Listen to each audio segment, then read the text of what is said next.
நண்பர்களை நீங்கள் பார்த்து கொண்டு இருப்பது உங்கள் கௌசிகா ரிவ்யூ. சரி வாங்க வீடியோக்குள்ள போய் என்ன நடக்குதுன்னு சொல்லிட்டு பாப்போமா அப்படின்னு சொல்லிட்டு பாத்தீங்கன்னா கரெக்டா நம்ம இனியா இருக்காங்களா அவங்க எவ்வளவா உருகி போறாங்க.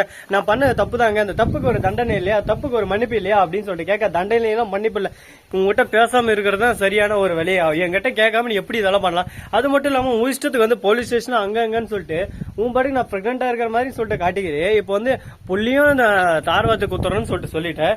இப்போ வந்து அங்கங்க இந்த மாதிரி காட்டினா என்ன அர்த்தம் எனக்கு ஒன்னும் புரியல, நீ தான் இதை சொல்லணும் அப்படின்னு சொல்லிட்டு கேட்க உடனே அவர் பக்கம் திருத்தன்னு மொழி. அதே சமயத்துல மறுபக்கம் என்ன நடக்குதுன்னு சொல்லிட்டு பாத்தீங்கன்னா நம்ம விக்ரம் யோசிச்சு பாக்குறாங்க. ஆமா கரெக்ட் தான், என்ன இருந்தாலும் பண்றது எல்லாமே கரெக்டா தான் இருக்கு. நாமளே அண்ணன் பார்த்தோம் ஒன்னு பார்த்தே பைத்தியம் ஆயிட்டு மனநிலை பாதிக்கப்பட்டு ரொம்பவே கவலைக்கிடமான ஒரு சூழ்நிலை தள்ளப்பட்டா குழந்தை இல்லைன்னு சொல்லிட்டு அந்த மாதிரி எங்க இவ்வளவு யாழ்லையும் மாறுவாளோ அப்படின்னு சொல்லிட்டு ஒரு பக்கம் ஃபீலிங் எல்லாம் இருக்காங்க. இந்த ஃபீலிங் எது வரையும் போகும் எங்க போகும்னு சொல்லிட்டு யாராலையும் அவ்வளவு சீக்கிரம் சொல்ல முடியாதுங்க. சரி நம்ம விக்ரம் அடுத்து என்ன பண்றாரு அப்படின்னு சொல்லிட்டு பாத்தீங்கன்னா நம்ம இனியாவை பழிவாங்க மாயா கூட போறாங்க அப்படின்னு சொல்லிட்டு எல்லாரும் நினைச்சுன்னு இருப்பீங்க. அதுதாங்க இல்ல, மாயாவை கையும் களமா பிடிக்கிறதுக்கு இதுதான் ஒரே வழி. மாயா தான் தப்பு பண்ணது அப்படின்னு சொல்லிட்டு எல்லாமே தெரிய வந்துருச்சு.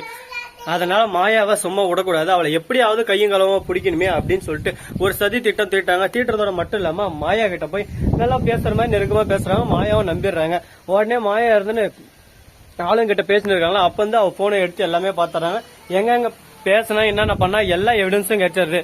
இப்ப எதுவுமே பண்ண முடியாம ஒரு பக்கம் திருன்னு முழிக்கிறாங்க. ஐயோ கடவுளே என்னடா இது, நாம இப்படி வந்து மாட்டேனும்லே அப்படின்னு சொல்லிட்டு முழிச்சுன்னு இருக்கா ஒரு பக்கம். அப்படியே சும்மா நம்ம விக்ரம் அவளை அரெஸ்ட் பண்ணிடுறோம். ஆனா நம்ம இனியா நினைச்சாங்க, இனியா தப்பா புரிஞ்சுனாங்க. நம்ம விக்ரம் வந்து தப்பு பண்ணிட்டாரோ, நம்மள வெறுப்பேற்றதுக்கோசம் தான் போயிட்டு அந்த மாயா கூட சேர்ந்துட்டாரோ திரும்ப அப்படின்னு சொல்லிட்டு தப்பா புரிஞ்சுனாங்க. ஆனா அது எதுவுமே இல்லைன்ற விஷயம் தெரிய வந்ததும் ரொம்பவே சந்தோஷப்படுறாங்க.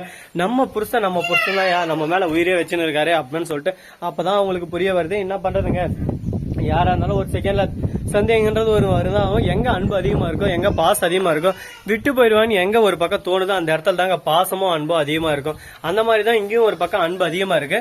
சரி இப்படியெல்லாம் ஒரு பக்கம் போயின்னு இருக்க, மறுபக்கம் என்ன நடக்குதுன்னு சொல்லிட்டு பாத்தீங்கன்னா கரெக்டா அந்த மாயாண்டி இருக்கால, அவன் வந்து செத்ததுக்கு ஒரே ஒருத்தர் தான் பலி. அந்த பலியானவர்ல சும்மா விடக்கூடாது, அந்த ரவுடி தான்.